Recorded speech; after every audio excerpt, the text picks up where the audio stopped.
오늘은 그 좀 야곱에 대해서 이야기를 할 텐데요. 좀 특이해요. 오늘은 야곱이 그 요셉의 두 아들을 축복하는데 므낫세하고 에브라임, 므낫세가 첫째고 에브라임이 둘째잖아요. 그런데 므낫세보다 에브라임을 더 축복합니다.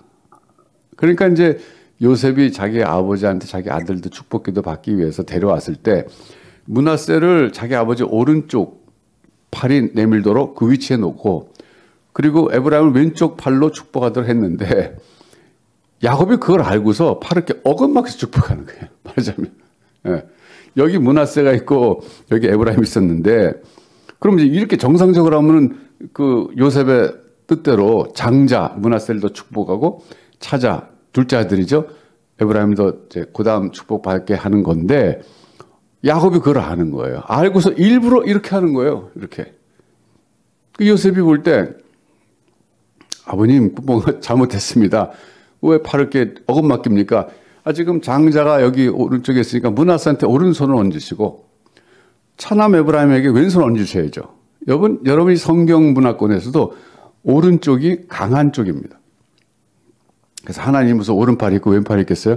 하나님의 오른손으로 붙으신다. 또 보좌 우편에 앉아 계신다. 예수님이 승천하셔서 하나님 보좌 우편에 앉아 계신다. 우편이 이게 더 권력의 자리라는 거예요. 그러니까 우리나라도 뭐 우의정, 좌의정이 있었잖아요. 그런데 사실 우리나라는 좌의정이 더 파워 있었다 그러대요.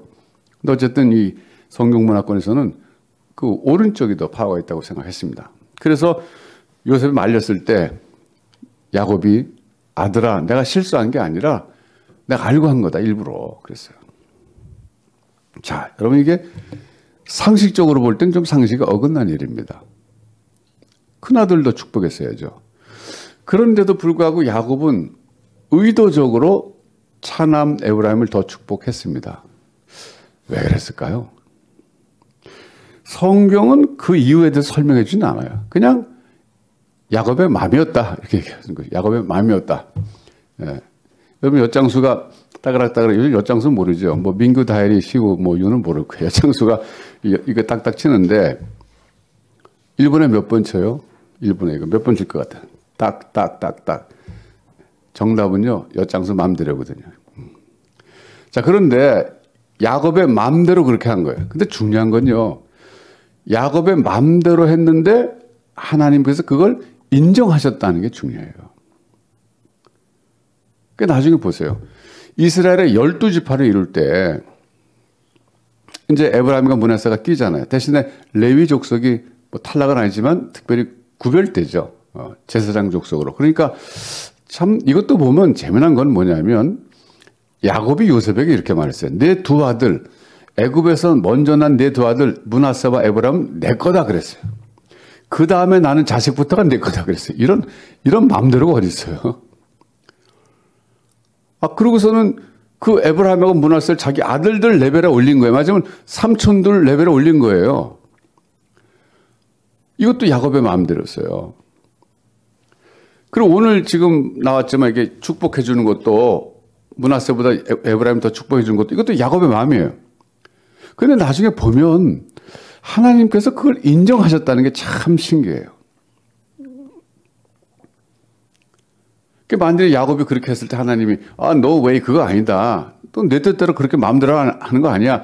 내가 12지파를 선택할 거지 네가 할 일이 아니다 그럴 거 아니에요. 하나님 그런 말씀 안 하셨어요. 그냥 인정하셨어요. 이게 참 흥미로워요. 자, 아까 얘기로 돌아가서 그럼 왜 어긋맞겨서 에브라임이 더 축복했을까 야곱이. 그건 아마도 자기 인생 속에서 자기가 경험한 것 때문에 그러지 않았을까 싶어요. 어떤 경험했어요? 자기가 쌍둥이 형제를 태어났을 때 둘째를 태어났잖아요. 근데 그 장자권을 얻기 위해서 막 거짓말도 하고 속이기도 하고 그래서 결국 나중에 환갑에 뿌려지고 나서야 정상적인 장자권을 얻었지만 얼마나 그 장자권에 대해서 차남으로서 둘째로서의 그 서러움을 겪지 않았습니까? 겪었죠. 그러니까 어떻게 보면은 그 둘째에 대한 연민도 작용하지 않았을까. 예. 뭐 이건 그냥 뭐 정말 정답은 별로 없는 얘기예요. 어떻게 보면 야곱에게 물어봐야 되는데 뭐 물어봐도 잘 대답 안 해줄 것 같은데 어찌됐든 간에 자기가 차남으로서 형보다 더 장자권을 부여받아 갖고 축복된 그 인생의 경험이 있잖아요. 왜 그랬는지 모르지만 에브라임과 므낫세를 축복할 그때쯤에 야곱의 마음속에 그 생각이 떠올랐을 수도 있어요. 네. 저는 그거 외에는 별 다른 이유를 찾아보기 좀 어렵다고 생각해요. 여러분 어떻게 생각하세요? 그러니까 자기도 차남으로서 장자권을 누렸던 그 경험이 에브라임과 므낫세를 볼 때 자기 생각에 에브라임이 더 장자권을 갖고 말하자면 더 축복을 받는 사람이 됐으면 좋겠다라는 생각이 들었던 것 같아요. 그래서 그렇게 축복했는데 하나님은 그걸 인정하셨다는 거예요. 여러분 그 야곱과 에사의 경우는 달라요. 그 리브가가 아기를 가졌을 때 그때 분명히 얘기하잖아요. 아브라함을 통해서 얘기한 걸로 되어 있잖아요. 쌍둥이가 들었는데 큰 자가 어린 자를 섬기리라. 이미 태어나기 전부터 예언을 하셨어요, 하나님이. 그때 예언자는 사실 아브라함이었거든요. 그러니까 이미 그건 하나님이 결정하신 건데 지금 에브라임과 므낫세의 경우는 하나님이 그렇게 하셨다는 흔적이 없어요. 근데 그럼에도 불구하고 야곱이 임의대로 자기 자신의 생각대로 한 것 같은데 하나님께서 그걸 인정해 주셨다는 거예요. 아까 제가 말씀드렸지만 이스라엘의 12지파를 구성하게 될 때 이 에브라임과 므낫세가 끼잖아요. 그때 이게 왜 꼈냐면은 야곱이 요셉에 그랬잖아요. 내 두 아들 내 거다. 그렇게 말하고 그렇게 결정한 야곱의 생각을 하나님이 인정하셨다는 거예요. 물론 거기 참 신기한 건 뭐냐면 결국 12지파를 형성하게 됐을 때 레위가 거기 있었기 때문에 레위를 하나님이 제사장으로 택하셔서 할 거라는 거를 참 이게 신기하지 않아요? 어떻게 보면. 야곱이 마치 알았던 것처럼 행동한 거잖아요. 야곱은 그런 생각 안 하고 있을 거예요. 13지파가 될 뻔했잖아요. 그런데 하나님의 생각은 야곱의 생각을 인정해 주시면서 벌써 레위 지파를 따로 떼어낼 것을 생각하고 계셨던 거죠. 저는 이제 이런 걸 보면서 하나님께서 하시는 일의 성격, 어떤 원리를 조금 엿볼 수 있다고 생각합니다. 어떤 원리냐면 하나님은 우리를 동력자로 쓰신다는 거예요. 하나님은 이때 야곱의 생각을 인정하심으로써 야곱이 하나님과 동력하는 사람이 되도록 해주신 겁니다. 그렇잖아요. 12지파라고 하는 정말 상징적으로 굉장히 중요한 일이 미래에 일어날 일인데 그거를 어떻게 보면 결정한 사람인 것처럼 야곱이 결정한 사람인 것처럼 보이지 않아요? 물론 100% 결정한 건 아니지만 말이죠. 자, 그럼 여러분 이런 생각할 거예요. 정말 그럴 수 있을까 생각할 텐데 여러분 그럴 수 있어요. 여기 지금 이 다혜리도 있고 민규도 있고 뭐 윤우, 시우 다 있는데 하나님이 이 아이들을 부를 때 뭐라고 부르실 것 같아요? 예? 시우를 뭐라고 부를 것 같아요? 시우야 그럴 거 아니에요. 그러면 시우라는 이름을 하나님 지어주셨어요? 아니잖아요. 아빠가 지어주신 거예요. 아빠가 지었죠? 네, 최 목사님 지었었대요. 자, 그러면 하나님께서도 시우라는 아이를 부르실 때는 시우야 그런단 말이에요. 네. 그러니까 이게 뭐냐면 하나님이 동력자로 삼으셨다는 거예요. 아담이 동물들의 이름을 부를 때 그 이름이 다 그대로 적용됐다 그러잖아요. 이건 하나님과 동력이잖아요. 그래서 어떻게 보면 하나님께서는 우리가 동력하기를 굉장히 원하신다는 사실을 이렇게 여러 성경의 흔적들 속에서 찾아볼 수 있어요. 그게 뭐냐면 우리를 굉장히 영광스러운 존재로 높여주신다 그런 뜻이에요. 또 그 얘기는 뭐냐면 우리는 결코 로봇가 아니라는 뜻입니다. 자율적인 존재라는 거예요. 여기에 굉장한 우리가 책임의식이 있습니다. 그렇기 때문에 우리는 내가 한 그 결정, 내가 한 행동이 결국 하나님이 이를 이루시는 과정에 포함되기 때문에 우리는 그런 결정을 할 때 하나님의 뜻인지 아닌지를 분별하면서 결정해야 될 책임이 있는 겁니다.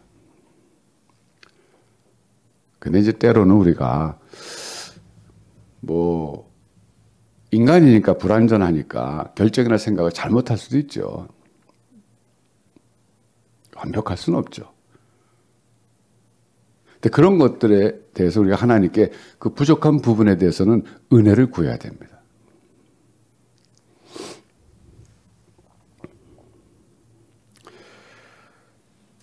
또 이제 우리가 여기서 하나 생각해야 될 건 뭐냐면요. 야곱의 축복권입니다. 야곱의 축복권.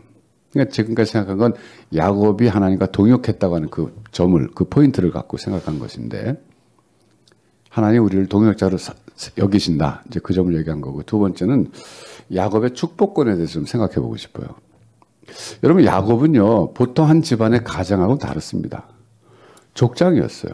근데 뭐 그 당시 족장이 뭐 한두 명이었겠어요. 여러 부족이 있었는데 그 중에 아브라함, 이삭, 야곱으로 이어지는 그 부족의 족장이었는데 이 부족은 하나님이 선택한 부족이었어요. 그리고 아브라함도 하나님이 선지자로 쓰셨어요. 중보자로 쓰셨습니다. 예를 들어서 소돔과 고모라 성을 멸망시키실 때 아브라함이 중보기도 하지 않습니까? 또 그건 뭐 또 그 리브가가 아기를 가졌을 때 내 태중에 둘이 있다. 큰 자가 어린 자가 섬기리라 하는 말씀도 아브라함이 해주신 거거든요. 아브라함 통해서 하나님 말씀하신 거거든요. 그러니까 아브라함이 선지자였어요. 그러니까 이 종족은 아브라함 부족은 하나님 특별히 선택하셔서 선지자로 쓰셨어요. 예. 굉장한 영적 권위를 가졌죠. 또 그러면서 때로는 제사장적인 역할도 했어요. 뭐 소돔과 고모라 성을 위해서 중보 기도할 때 그건 제사장이잖아요. 예. 그러니까 대부분 왕의 역할도 한 거죠. 한 부족을 다스리면서 왕의 역할도 한 건데. 그러니까 은근히 여기 그 메시아의 삼중직이 좀 나타나긴 해요. 그런데 그 영적인 그 권위가 이삭에게 내려간 다음에 그다음에 야곱에게 내려갔어요. 그 다음에 그게 이스라엘로 넘어갑니다. 그러니까 야곱의 경우는 보통 한 가장으로서의 축복이라기보다는 하나님이 선택하신 특별한 부족의 하나님과 언약 맺은 공동체의 수장이고 그렇기 때문에 하나님이 그에게 영적 권위를 주시고 축복권을 주셨다라고 볼 수 있어요. 이제 다음에 나오는 거지만은 야곱의 그 12 아들들에 대해서 야곱이 축복하지 않습니까? 이건 보통 축복권이 아니거든요. 그래서 오늘 에브라임과 므낫세를 축복하는 야곱의 축복권 그 자체를 하나님이 인정해 주셨을 뿐만 아니라 야곱이 자기 생각대로 에브라임을 더 축복하신 것도 하나님 인정하셔서 훗날 보면 므낫세보다 에브라임 집가 훨씬 더 잘 됩니다. 자, 이것이 우리에게 주는 교훈이 뭘까요? 우리 집안에 지금 여기 예배드리고 있는 우리 집안의 가장들 한번 잘 생각해 보시기 바라요. 하나님이 이 야곱에게 주신 특별한 부족의 언약 공동체 족장에 주신 영적 축복권까지는 아니래도 우리에게도 우리 각 집안의 가장들에게도 하나님이 가장에게 주시는 영적 축복권이 있다는 거예요.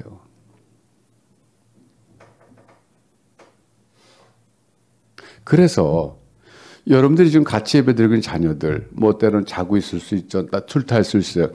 그런 자녀들을 위해서 여러분이 가장으로서 하나님이 나에게 영적인 가장으로서 축복권을 주셨다는 확신과 믿음을 갖고 그 자녀들을 위해서 믿음으로 축복 기도해 주실 때 하나님이 그 축복 기도를 인정하신다는 걸 기억하시기 바라요. 이건 믿음의 문제입니다. 그 가장이 똑똑하고 못나고 그것과 상관없어요. 그 집안에 하나님 세우신 가장이기 때문에 그런 거예요.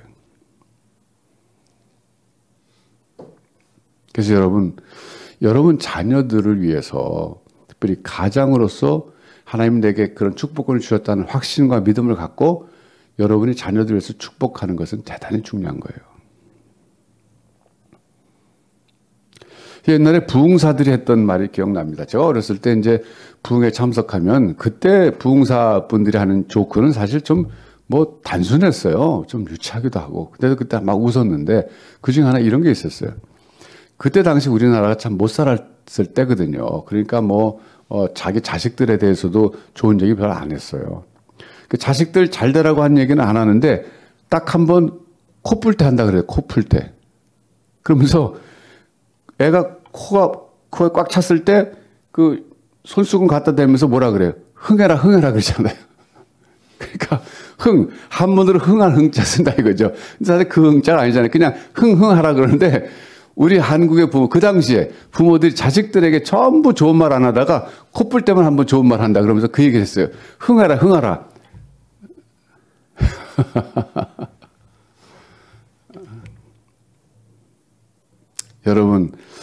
여러분 자녀가 여러분 마음에 들 수도 있고 또 안 들 수도 있어요.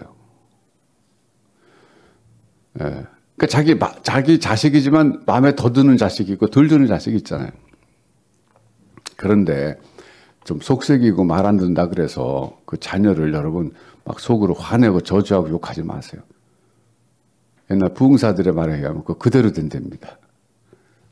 저는 그렇게까지 말하고 싶지는 않아요. 예. 축복해 주는 것은 정말 좋은 일이에요. 단 믿음으로. 그럼 뭐 가장만 있는가? 아니요. 어머니도 있죠. 엄마도 있죠. 부모니까. 그 부모들도 엄마도 자기 자녀를 위해서 늘 축복해 주고 늘 참 격려해 주고 그런 게 굉장히 중요한 겁니다. 왜? 하나님과 동력하는 존재로 우리를 부르셨잖아요.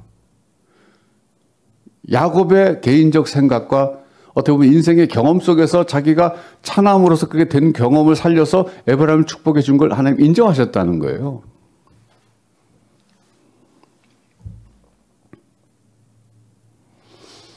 자, 여기서 이제 자녀들에게 제가 부탁드립니다. 자녀들이 부모님으로부터 축복을 받아야 됩니다. 그러려면요, 부모님들에게 사실은 잘해야 돼요. 뭐 잘한다는 게 꼭 뭐 돈을 많이 벌어서 갖다 드린다 그보다도 부모님 마음 아프지 않게 하고 부모님이 진심으로 축복할 수 있는 그런 삶을 사는 게 중요해요. 여러분 지금 나이 들어서 마찬가지죠. 더 나이 드신 부모님도 계시잖아요. 그 부모님들이 생각할 때 마음껏 축복해 주고 싶은 그런 자녀가 되면 그 복 받죠.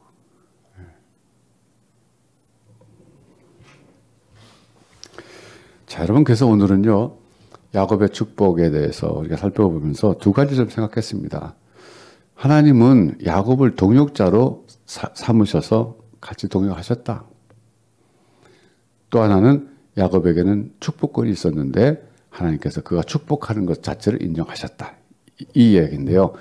여기서 우리에게 배울 수 있는 것 두 가지. 미리 아까 말씀드렸지만 우리 인생을 살면서 우리가 하는 모든 크고 작은 결정들, 우리의 생각 이런 것들을 갖고 인생을 펼쳐나가는데 그게 하나님의 뜻을 이루는 일들이 된다 그런 얘기예요. 다시 말하면 하나님이 그 자체 인정해 주신다는 거예요. 얼마나 참 두렵기도 하고 영광스럽기도 하면서도 조심스러운 이야기입니까? 그래서 여러분 기억하세요. 여러분은 하나님의 동역자다 그거예요.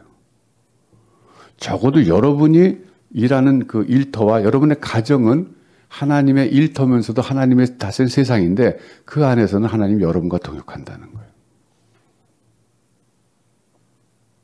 영광스러우면서도 두렵게 받들어야 될 생각입니다. 그러면서도 또 부모로서 영적인 가장으로 집안의 가장으로 또 부모로서 자녀들을 마음껏 축복하는 삶을 사시기 바라요. 또 자식으로서 축복받을 만한 그런 삶을 부모님 앞에서 사시기 바랍니다. 그래서 우리 다육교회 모든 성도님들은 하나님 앞에서 동역자는 의식을 가지고 사시면서 자녀들을 축복해주고 부모님을 존경함으로 축복받는 이런 아름다운 삶 사시길 바라요. 여러분 이제 뭐 코로나 또 지금 우리가 지나가고 있지만 이럴 때도 뭔가 하나님께서 뜻이 계시다. 예. 오늘 아침에 우리 안정희 목사님 말씀하신 것처럼 하나님이 시들게 하셨다. 좀 조심스러운 얘기지만 그렇게 생각한다고 말씀하셨는데 그래요. 뭔가 뜻이 계시겠죠. 이럴 때 하나님과 더욱더 동역하는 사람답게 여러분 생활 속에서 하나님 뜻을 분별하면서 하루하루 그렇게 하나님 뜻대로 잘 살아가시기 바라고요. 또 마음껏 자녀를 축복하고 또 자녀들 축복받고 그래서 행복한 그런 하루하루 되시기를 주님의 이름으로 축원합니다. 기도하겠습니다. 하나님 아버지 감사합니다. 오늘 하나님께서 야곱의 생애 속에서 하셨던 일들을 통해서 하나님이 역사하시는 그 방식을 잠시 생각해 봤습니다. 영광스럽게도 저희들을 동역자로 불러주시니 감사합니다. 우리가 생각하고 행동하는 모든 것들이 결국 하나님이 이루시는 과정이 되는 것을 생각할 때 두렵기도 하면서도 영광스럽기도 합니다. 저희들에게 분별력을 주셔서 매사에 하나님과 동역한다는 사실 잊지 말게 도와주셔서 하루를 무엇을 하든지 간에 경건하게 결정하고 행동하게 도와주시옵소서.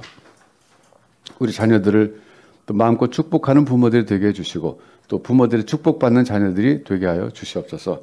이 코로나 시절에 우리가 우울증에 빠지지 말게 하시고 아침마다 새롭게 임하시는 주의 긍휼의 풍성하심과 인자하심 힘입어서 찬송하며 살아가는 저희들 되도록 붙잡아 주시고 함께하여 주옵소서. 예수님의 이름으로 기도하옵나이다. 아멘.